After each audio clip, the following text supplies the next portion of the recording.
Android 13 est arrivé. Android 13 est arrivé pas sur tous les smartphones Android, mais sur quelques-uns, à commencer par les Pixel. Ici, j'ai un Pixel 6 Pro, je vais l'utiliser pour vous montrer. J'ai fait une mise à jour. Alors, la mise à jour, vous pouvez la faire de différentes manières. Soit vous venez directement dans vos paramètres et vous sélectionnez la mise à jour qu'on va bien vous proposer. C'est ce qu'il y a de mieux. Si pour autant, on ne vous propose pas, vous pouvez aller directement, vous cherchez Android 13. Vous pouvez venir le télécharger directement. Vous allez venir flasher. Bon, c'est pas forcément le truc le plus simple que je vais venir vous recommander, mais si vous le voulez réellement et tout de suite, vous pouvez venir le faire. Je vous invite à venir faire vos petites recherches là-dessus. C'est comme ça que j'ai fait en tout cas parce qu'elle ne m'a pas été proposée. Alors Android 13, c'est la nouvelle version d'Android qui a été présentée au mois de mai l'année dernière si je me souviens bien. D'ailleurs, j'étais chez Google à ce moment-là. Merci Google de m'avoir invité à cette occasion pour découvrir les nouveautés chez vous avec un petit verre à la main. C'était quand même plutôt pas trop mal. Donc là, on va venir regarder 10 nouveautés qui me paraissent réellement intéressantes. Et d'ailleurs, tiens, puisque je vous parle des nouveautés d'Android 13, je vous ai présenté il y a quelques jours le Pixel 6a. Je vous en ai fait mon test, donné mon retour. Donc je vous invite à aller jeter un petit coup d'œil à ma vidéo du Pixel 6a. Et puis on va se parler d'ici quelques jours également des Pixel Buds Pro. Donc allez jeter une oreille dessus, un œil dessus si ces produits vous intéressent, signé 100% Google bien évidemment. Vous êtes prêts? C'est parti.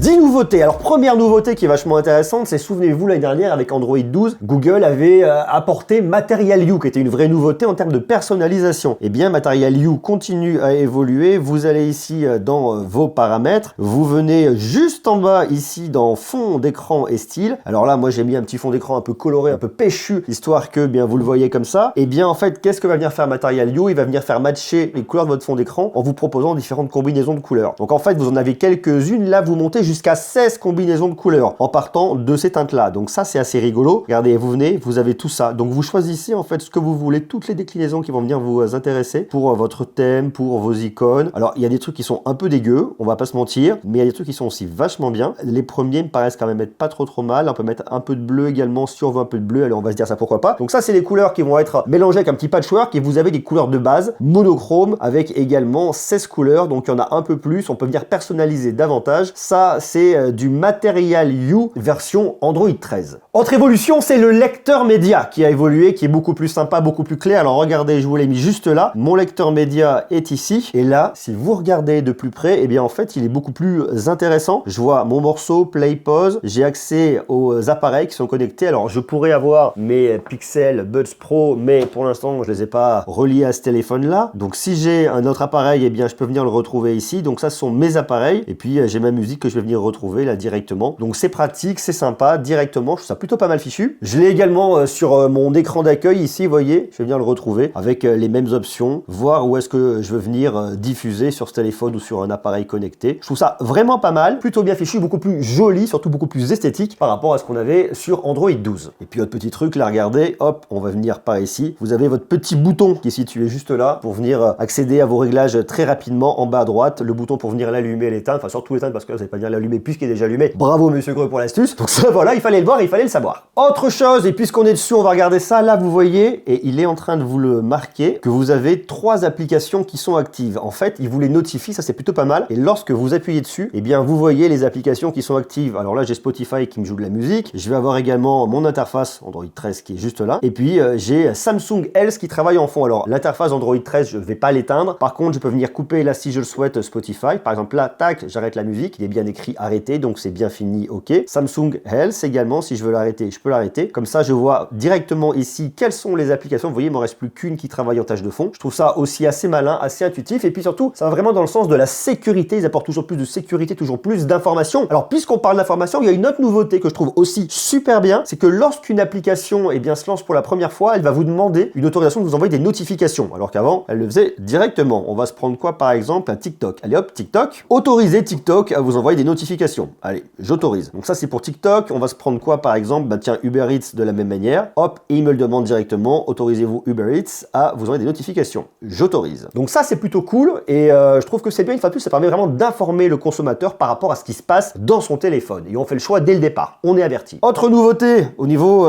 des vibrations. Alors, vous venez dans vos paramètres ici et vous allez dans son et vibreur, et vous allez dans vibreur et retour haptique qui vient se trouver retrouver juste ici. Et là, vous avez des petites choses en plus, des petits réglages un peu plus fins, notamment au niveau des vibrations des notifications. Vous voyez, vous venez les, hop là, choisir et sentir directement la vibration sous le doigt. Vibreur des alarmes, ok. Vous avez le retour haptique, donc ça aussi c'est très très bien, notamment pour les jeux, bien évidemment. Vibreur des contenus multimédia, donc ça c'est aussi une amélioration qu'on a cette année sur Android 13 et qui est plutôt pas mal. Alors c'est pas une très grosse amélioration, il n'y a pas d'énormes améliorations cette année, il y en a quelques-unes à droite à gauche qui sont quand même plutôt sympas. Autre nouveauté qui est aussi pas mal, c'est au niveau de la traduction. Alors là, vous venez dans vos paramètres, vous allez dans système, vous allez ensuite dans langue et saisie qui se trouve juste là, et là vous venez dans langue des applis, et là vous allez voir les applications que vous pourrez choisir dans différentes langues. Alors direz-vous quel est l'intérêt d'avoir une application dans différentes langues? Ça va avoir un sens en fait si par exemple, j'en sais rien, vous êtes bilingue et qu'une application vous conviendra mieux en français, d'autres mieux en anglais, ou alors si vous voulez vraiment une application dans une langue particulière, ça peut être dans le cadre d'études, ça peut être pas mal de choses. Là aujourd'hui j'ai que Google Actualité qui me le propose, et là je peux choisir paramètres du système, mais si je me le mets par exemple Google Actu en English, eh bien je peux, alors je choisis, je vais me mettre United States, why not? Donc là, lorsque je vais vouloir ouvrir Google Actualité, que je vais venir chercher ici, voilà, alors les notifications, ça on l'a déjà vu, et pour le coup ici, je suis en anglais, j'ai les infos de CNN, j'ai le Washington Post, j'ai Sky News, j'ai 9 to 5 Google, donc là j'ai des infos en fait qui me viennent de pays anglophones, et ça c'est plutôt pas mal. Donc si effectivement vous voyez typiquement ici, je veux pas du média français, mais je veux du média anglophone et surtout américain, eh bien je vais venir les retrouver ici. Et à contrario, si je viens changer et que je change ma langue ici, Google Actualité, je vais mettre par exemple les paramètres du système par défaut, donc là je reviens en français, je reviens ici, et là je me retrouve avec Le Figaro, France Info, La Montagne, parce que je suis de Clermont-Ferrand, 20 minutes Ouest France. Donc vous voyez, ça c'est vachement intéressant. Si par exemple vous voulez lire aussi des journaux, j'en sais rien moi, dans n'importe quel pays du monde, eh bien vous avez ici directement accès en changeant la langue directement dans vos paramètres. Autre truc que je trouve vraiment pas mal, c'est les copier-coller. Alors par exemple, on va venir ici, je vais me mettre sur Wikipédia, peu importe, et je vais venir faire un petit copier. Alors hop là, on vient sélectionner toute une partie du texte, d'en haut jusque là, je fais copier, et là vous voyez, j'ai toute cette petite partie en bas qui est pas mal, au niveau de mon copier, j'ai qu'à cliquer ici, et ça m'ouvre un petit éditeur en fait qui me permet d'éditer ce qui est copié, donc je trouve ça vachement intéressant. Alors le texte, je l'ai en entier, si par exemple moi je veux garder que le début et tout le reste, je veux venir le supprimer, parce que j'ai copié un peu trop, et bien hop là, je peux venir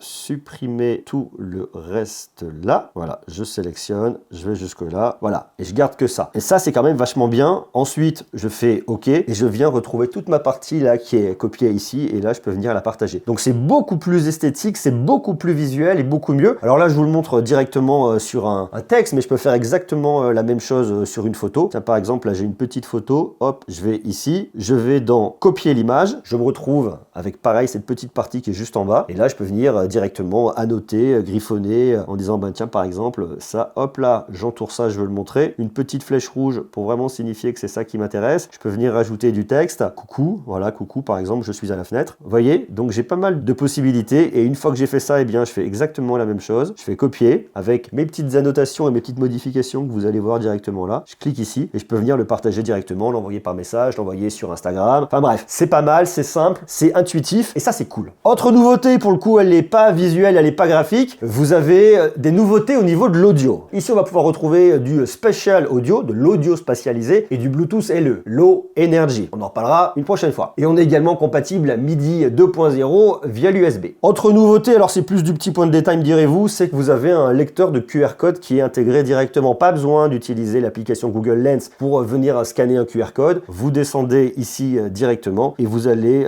l'avoir juste ici, voilà. Tac, je viens, j'ai plus qu'à scanner un QR code. Comme ça, c'est vrai que le QR code maintenant on l'utilise beaucoup. Des fois pas forcément pour des trucs qu'on n'aurait pas envie, notamment pour les questions de Covid, mais c'est comme ça nous a quand même vachement aidé. Donc là, vous pouvez venir scanner un QR code très facilement, directement, depuis ces petits raccourcis juste là. Voilà pour ces quelques nouveautés, ces 10 nouveautés que je trouve intéressantes. Alors après, il y a toujours des petites bricoles. Google nous annonce également une nouveauté en termes de sécurité, de paramètres de sécurité du compte, mais qui arrivera dans une version ultérieure. Là, je suis sur la version d'Android 0.0, enfin, je crois que c'est vraiment, j'ai même pas la version là, juste Android 13. Je suis vraiment sur le tout début, donc il y a des choses qui arriveront plus tard dans les mois à venir. Donc il y a des nouveautés qui vont arriver comme ça de temps en temps. Il est évident que les nouveautés sont moins fortes sur Android 13 que ce que vous aviez sur Android 12, mais c'est quand même chouette de voir ces nouveautés. Je sais pas laquelle vous botte le plus. Est-ce qu'il y en a une qui vous botte parmi toutes celles-là? Est-ce que le fait de pouvoir venir customiser, d'apporter un peu plus de différentes couleurs, est-ce que ça vous intéresse? test, oui, non, tout ça, marquez-le moi juste en bas en commentaire. Puis nous on se retrouve très vite pour continuer à parler bien évidemment de Google, parler de tech, parler de plein de choses, parce que là, au moment où je tourne cette vidéo, je vois tout ce qui arrive, toutes les tests qui vont arriver, toutes les nouveautés, et ça va être dingue, très dingue.